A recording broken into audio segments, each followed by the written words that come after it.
Pour terminer, est-ce que tu pourrais nous dire quelques mots de ta manière d'écrire?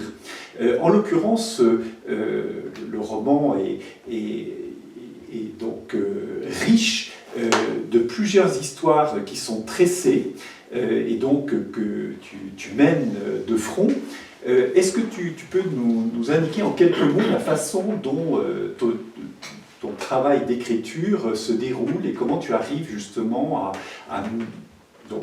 à partir d'un nombre assez important de personnages, tresser justement cette histoire pour qu'elle se tienne?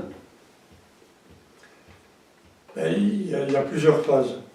Il y a une phase de maturation où je prends des notes.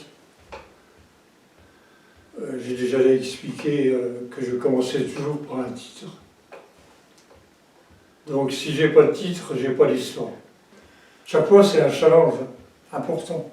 Et les métaphores, renouveler ces métaphores.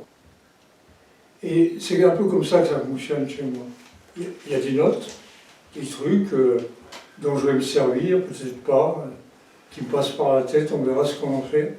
Donc on fait un compost. Puis après, on va commencer à retourner le compost. Et ça, c'est quand on commence à avoir une idée de ce qu'on va en faire, quoi. Tu as un moment de cristallisation en quelque sorte. Et puis après, il y a la construction, la réflexion. Par exemple, là, je disais, tu vas mêler des trajectoires, donc tu vas télescoper des moments différents. Donc il y a des niveaux aussi temporels différents. Tout ça, ça tient de l'art du roman, après. Donc on s'y prête avec plus ou moins de talent. Donc j'essaie de faire mon boulot. Ton histoire, tu la tiens complètement avant d'écrire ou est-ce que elle se découvre en partie dans l'écriture? Disons que quand j'ai le titre et la teneur du bouquin, je sais où je vais. Oui. Ça m'est arrivé de changer la fin, une ou deux fois. Sur une quinzaine de livres, une ou deux fois, j'ai oublié, j'ai changé de cap. Mais en général, non. C'est assez clair dans ma tête.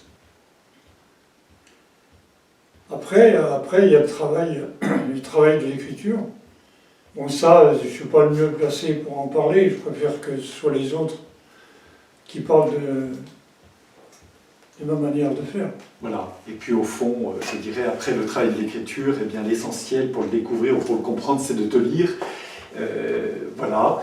Et donc, un grand merci, André, pour ce moment de rencontre ce matin autour donc, de ton nouveau roman, dont nous ne pouvons que conseiller la lecture, Tordre la douleur. Donc, nous l'avons lu avant sa sortie au Bleuet, et donc évidemment c'est un coup de cœur pour nous et nous en conseillons vivement la lecture.